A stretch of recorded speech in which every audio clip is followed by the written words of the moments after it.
You know that feeling when your mind just seems to be stuck on repeat? Same old thoughts, same reactions, like you're living on autopilot. Oh, absolutely. That sense of just running in grooves, it's incredibly common, feeling like you're just watching your own life unfold based on some pre-written script. Well, that really sets us up perfectly for what we're digging into today. We're exploring a piece from Vincent Crown from his YouTube channel, Vincent Crown, Tiempo y Atención Mente Cuántica. Right, and he's been doing this for a significant amount of time, hasn't he?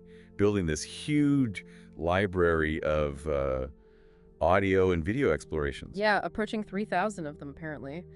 And this recent one, it builds on his earlier work about contemplation, but it asks this really fundamental question. What does it actually mean not to live? It's a provocative question. And what's really compelling is how Crown pushes us to look beneath that surface noise, that constant internal chatter we all experience. He's really asking, isn't he, if this thing we call living is maybe, well, a lot more limited than we think. Maybe defined by these repetitive thoughts, by the ego. Exactly. It's about questioning if our everyday experience is the full picture.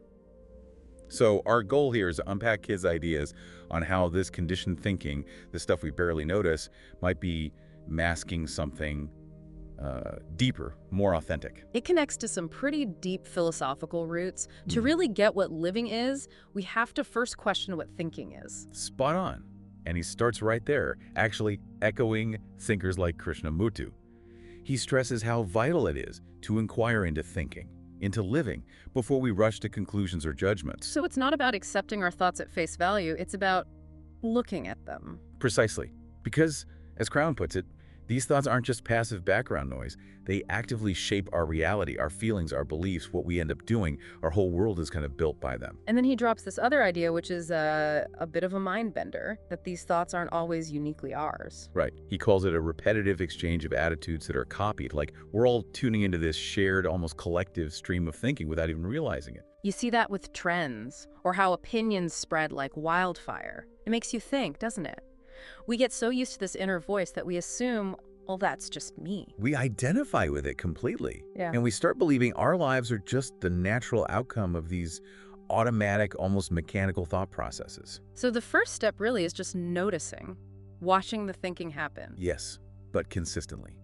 He emphasizes observing it repeatedly, without judging, just seeing its nature. It takes real conscious effort to step outside that stream. Okay, but that sounds huge. How do you break free from patterns that are so ingrained, especially when, other people's opinions and expectations are constantly reinforcing them? That's the crux of it. Yeah. Crown suggests we need to sort of temporarily shelve our own agendas, our preconceived ideas about who we are or what we should be doing. Like putting down the usual mental toolkit for a moment. Exactly. And looking at the act of thinking itself with fresh eyes. Not trying to change the thinking immediately, but just understanding its mechanics. He talks about a lucid instant, right? A moment where you suddenly become genuinely curious about what's really going on inside. Yes, that spark. It's not just intellectual curiosity, but a deeper pull, a desire to understand what drives you, what keeps you locked in that thought stream. And he says this investigation needs to be driven by a love of truth, not just wanting a result. That's key. It's about genuine inner inquiry, like philosophy in its original sense. That's what allows us to really see the effects of our habitual thinking in our actual lives. No, he also warns against looking for easy fixes outside ourselves, doesn't he? Like finding the perfect teacher or having some dramatic spiritual awakening. Absolutely. He's quite critical of that tendency. He argues those fantasies, those desires for an external solution are just more products of the same mechanical thinking. It's still driven by wanting something, achieving something. So the ego is still running the show, even when it's dressed up in spiritual clothes. That's the idea.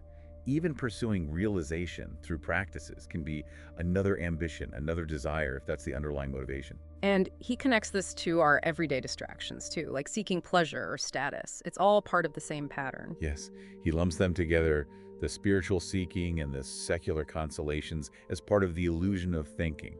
Because neither approach frees us from suffering if it keeps us stuck in that feeling of being separate, of needing something else to be complete. Which ties into this idea of ambition, this constant wanting to be different from how we are right now. Precisely. And that ambition just changes form over time. Yeah. It might have been traditional religion before. Now it might be quick fix techniques or promises of instant transformation. He uses that supermarket analogy, pick your spiritual product, get the energy you want. It sounds appealing, but he sees it self-deception within that collective thought pattern. And you see the result, right?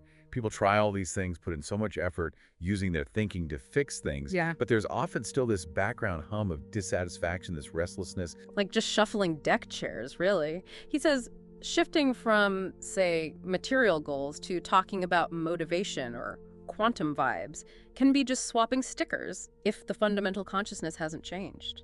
Which brings us to those moments of quiet, the gaps between the doing. Crown points out that we often feel a bit uneasy then, like something's wrong. Yeah, when the mental noise drops away, it can be surprisingly jarring, can it?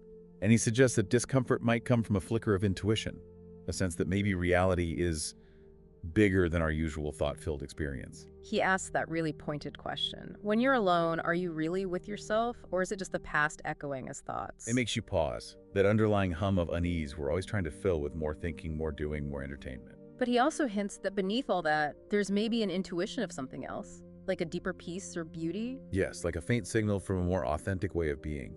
And maybe in those quiet moments, we instinctively try to stop the machine, to stop the relentless forward motion of thought and action, hoping to touch that. So this leads to his distinction between authentic and inauthentic living. He says most of us aren't even aware how much our actions are just replays of old programming. Exactly. And even if you try to control your thoughts, you might still feel that unease, that sense that something's off. He thinks that comes from knowing deep down that we're not living from our true center. And authentic living, he suggests, is actually simple, while the inauthentic way gets all tangled up. Right. It's the thinking, the acting under its influence, what he calls its hypnosis, that makes life complicated. All the hidden agendas, the conflicts born from fear and ambition, simmering beneath the surface. He gives those great examples like wanting love but approaching it from a place of ego which actually blocks it. Or trying to understand someone just to get something from them. Yeah, they really show how we impose these learned ideas, these imagined concepts, onto everything. We're not seeing life directly. We're seeing it through this thick filter of past conditioning. It's like sleeping and dreaming that we live. So how do we wake up then? What's the path forward, according to Crown? He basically calls us to be philosophers in the original sense, lovers of wisdom. If we genuinely love truth, if we have that deep inner calling, then that itself will lead to more clarity, more sincerity in how we see things. that's the idea. But the crucial part is letting go of the stories we tell ourselves about who we are. Those beliefs, those identifications, they keep the dream going. And then those big questions might pop up naturally, like, what is all this? Or why am I living this way? Yes, those moments of profound questioning. Although, he adds a fascinating point. If you've already done that deep fundamental investigation into your true nature, which he says is ultimately unnameable, and the same as that which is, Then the questions might not even be necessary anymore. exactly. Living itself becomes the act of being conscious of reality, not a search for some separate purpose outside of that awareness. It's just being present to what is. He comes back to habit again, doesn't he? How we just automatically interpret everything through lenses we've borrowed from others without really checking if they fit our own experience. Yeah, and he basically says what we call reality is often just that bundle of unquestioned habits. We're flooded with information that claims to be new, but often it's just the same old ideas repackaged. And this sort of simmering, semi-conscious conflict within us between the habits and maybe that deeper intuition, that's what we end up calling life. And from that state, from within the conditioning, we simply can't see what's truly real. The filter is too strong.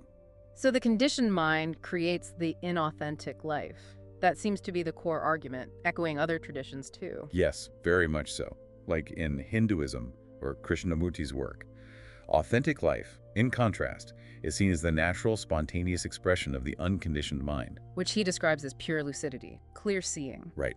Clear perception, free from the distortions of past experiences and learned concepts. The sleeping mind, the one dependent on the past, repeating its dreams. That's just a shadow of real mental clarity. And trying to see through that hypnotic dependence of the past, which is basically what thinking is for most of us, it just casts more shadows. But the good news is, you can see this process happening. You can discover it. just by observing your own mind in action. Which brings us right back to his closing thought, his quantum vibe of the day.